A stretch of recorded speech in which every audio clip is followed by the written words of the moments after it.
It's the night before a big exam. You're sitting at your desk, books open, notes spread out, and the house is finally quiet. You read your notes again and again. Suddenly, everything clicks. I totally get this, you tell yourself. You close your book, feeling confident and even a little proud.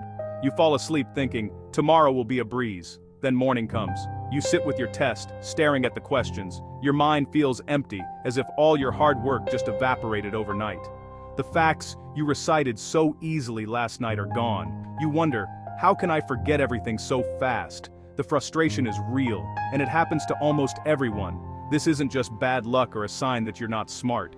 There's a real reason why cramming feels good but often fails. Your brain works in mysterious ways. Sometimes, it feels like it's working against you, but actually, your brain is doing exactly what it's supposed to do. So, let's break down why this happens, and more importantly, how to fix it. Get ready to learn how your brain really works, and how you can make it your best ally for learning. It's easy to blame yourself when you forget something important. Maybe you think, why is my brain sabotaging me? But that's not what's happening. Your brain is not broken. In fact, it's doing its job perfectly. It's just not the job you want at that moment. Your brain's number one job isn't to make you pass tests. It's to keep you alive. Memory is about survival. Your brain is always asking, is this information important for staying safe? If the answer is yes, it'll remember. If not, it might let it fade away, making space for what really matters. This system worked great back when humans needed to remember where the wild animals lived, or which berries were poisonous, but it can make studying facts for school a little more tricky. Your brain needs a reason to care about the things you're learning. Otherwise, it files them away as unimportant. So don't feel bad if your brain forgets things. It's just being careful, not careless. The good news? There are simple ways to show your brain that what you're studying matters, and to make it stick for good. Have you ever tried to study when your heart was racing or your stomach was in knots? Maybe you were worried about the test, or you had a fight with a friend. You sit down to read, but nothing goes in. This is one of the biggest learning mistakes trying to study when you're stressed. Here's what's happening inside your head. When you feel stress, your body releases a hormone called cortisol. Cortisol's main job is to help you handle danger. It gives you energy to run or fight. But it also shuts down the memory center of your brain, the hippocampus, because remembering facts is less important than escaping a tiger. That means when you're tense, your brain can't save new memories well. You might read a page 10 times and still not remember it. The information just bounces off. Stress is like a do not disturb sign for your memory. So here's how to fix it. Before you study, take 5 minutes to relax your body. Try slow breathing. Inhale for 4 seconds, hold for 4, exhale for 4. Stretch your neck and shoulders. Listen to calming music. Even a short walk around the block can help. When your body is calm, your brain is ready to learn. Maybe you've had this feeling. You glance over your notes and everything feels familiar. You nod along thinking, yep, I know this. But then, when you try to write it down later, your mind is blank. This is the illusion of learning. It tricks almost everyone. The science behind this is simple. When you just read or reread your notes, your brain recognizes the words. That's called recognition. It feels easy, so you think you've learned it. But real learning is about recall, pulling information out of your head without any hints. That's much harder, but it's the only way to know if you truly understand. Your brain loves taking the easy road, but easy doesn't mean effective. True learning is a little uncomfortable. It happens when you struggle, when you try to explain an idea without your notes, or when you quiz yourself and get things wrong. That's when your brain starts building strong memory connections. To fix this, add a struggle step to your study routine. After reading, close your book and try to write or say what you learned. Quiz yourself. Teach the idea to someone else, even a pet. If it feels tough, that's a good sign. You're making real memories, not just feeling smart. Imagine trying to work at a desk covered in old homework, empty cups, and sticky notes. It's hard to focus, right? Your brain has a mental desk too. When you sit down to study but your mind is full of open loops, unfinished chores, worries, text messages you haven't answered. There's no space for new knowledge. Your working memory is like a small notepad.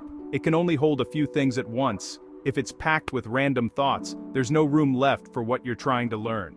Unfinished tasks and worries clog up your brain, making it impossible to focus. The science is clear. The brain loves closure. When you finish a small task or write down a worry, your mind relaxes. This opens up space in your working memory, so you can pay attention to what you're studying. Clearing your mental desk is just as important as clearing your physical one. Here's how to fix it. Before you study, spend 5 minutes emptying your mind. Write down anything that's bothering you or things you need to do later. Promise yourself you'll handle them after you study. Close apps and silence your phone. You'll be amazed at how much more you remember when your mind is clear. Think about your most vivid memories. Maybe it's your birthday, the day you won a prize, or a moment you felt embarrassed. What do these memories have in common? Emotion. The stronger the feeling, the stronger the memory. Here's why. When you feel something deeply, your brain releases chemicals that glue that moment into place. That's why you remember your first heartbreak, but forget what you had for lunch last week. Emotion signals your brain that something is important and worth saving. If you want to remember your study material, you need to make it emotional. Find a way to connect it to your own life. Why does this topic matter to you? How could it affect your future? Even silly tricks, like making a joke about a fact or drawing a funny picture, can add emotional glue. To fix this, try these tips. Before you start, write down why you care about what you're learning. Set a small goal, like, if I learn this, I'll be proud. Make up stories, or use wild images to remember facts. The more fun, weird, or personal you make your notes, the stickier they become. After a long study session, you might close your book and think, done for the day. But if you don't touch that information again soon, most of it will slip away. This is called the forgetting curve, and it's why cramming rarely works. Here's the brain science. When you first learn something, the memory is fragile. Over the next few hours, your brain decides if it's worth keeping. If you review the information within 24 hours, you tell your brain, hey, this is important.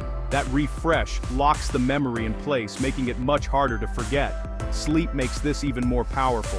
When you recall information before bed, your brain replays it during sleep. This is like hitting the save button on your memories. Here's how to use the 24-hour rule. After your main study session, spend 5 minutes the next day reviewing what you learned. Don't just reread. Try to recall it from memory. Do this right before you go to sleep. You'll be shocked at how much more you remember. You might think top students are just born smart, but most follow a simple system that matches how the brain works best. Here's the step-by-step process. First, study the material in a calm, relaxed state. Next, challenge yourself. Put your notes away and try to recall or explain what you just learned. It will feel hard, but that's good. Then, take a short break. Walk, stretch, or rest. This lets your brain process the information. Now reactivate the memory. Review what you learned within 24 hours, focusing on recalling from memory, not just reading. Finally, recall the information again a few days later. Each time you do this, the memory becomes stronger and easier to find. Here's the full system for every study session. Relax your body and mind. Study the material. Test yourself. Struggle a bit. Take a break. Review after 24 hours. Recall again after a few days. Follow these steps, and you'll remember more with less stress. If you've ever felt like you just can't remember anything, you're not alone. Forgetting is normal. It's not a sign that you're slow, lazy, or not smart. You just haven't learned in a way your brain likes. Yet, learning is a skill, just like riding a bike or playing an instrument. It's not about being born with a good memory. It's about using the right tools and following a process that works for your brain. The good news? You can start today. Every small change makes a difference. So, next time you study, remember, relax, struggle, connect, review, and recall. Your brain is ready to help you. Just show it what matters. With the right method, you can remember anything you want. You've got this.